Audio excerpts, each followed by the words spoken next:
Investec down 0.2% today, so really a muted response, but most of the financial sector in positive territory, in fact. So what did you make of the trading update? As usual, Investec came through with a very solid set of numbers. I mean, what's quite interesting is the amount of inflows they saw into their asset management business.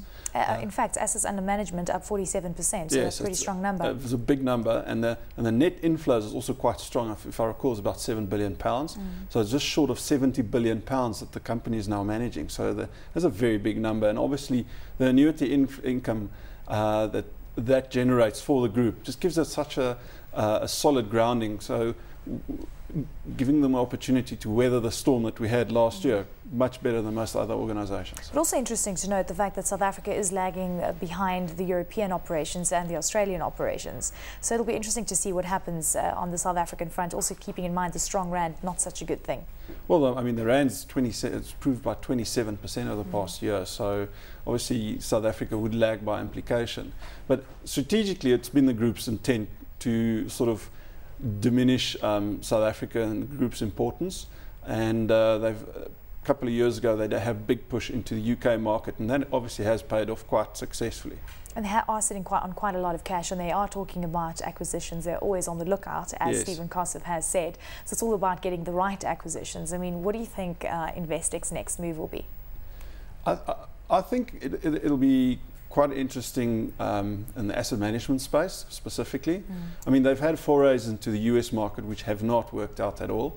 So they don't have any exposure there, but by Stephen's own admission, you know, the US is a completely different market, and it's not something they'd entertain in a big rush. So it's going to be interesting. If I were a betting man, I'd probably put money on them going into asset management space and bulking that up some more. Do you like Investec, holding it in your portfolio perhaps? We as BJM do like Investec. It's a very, very well-run business. They've got a solid cost-to-income ratio, and you know, with management owning such a big equity stake in the business, it's always good to have their interests aligned with yours, and they're a good dividend payer, so that's always a good thing to have around. Okay, Aspen ended the top of the top 40, a gain of 5.2%, yes. And that company announced that it's going to be selling its 50% stake in the Bangalore-based cancer drug JV for $117 million. So the market really enjoying this news. Absolutely.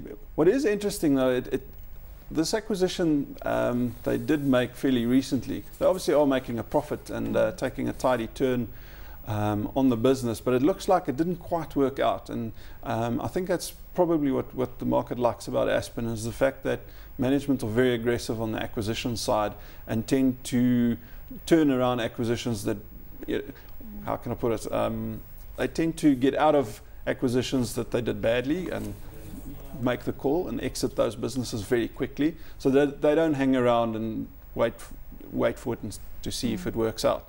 So better in a situation where you exit a bad business, make the call and move on. And I think that's probably what the market's liking right now. Looking at Supplement Pro, the company came out with results today. Headline earnings per share up 26%. We know they're in a defensive space. It's about generic drugs, yes. And the prospects for generic drug makers to do even better going forward with the rollout of ARVs looks even better. Absolutely. I think the Cipla result on a whole was decent, and it's pretty much what market expected. I think what we need to see from Cipla Medpro to move to the next level is for their manufacturing plant in Durban to get critical mass. Previous management built this plant, and you know, by all accounts, I think they may have overcapitalized a bit, given the sort of business and throughput they're putting into the factory. And I think it's Jerome's sort of prerogative to now get critical mass into the plant and actually make that investment pay off, because that's where the big kicker in Cipla Medpro's earnings is going to be going forward. Obviously the JV with Cipla in India is working really well for them, and that's what pulled them through this set of results.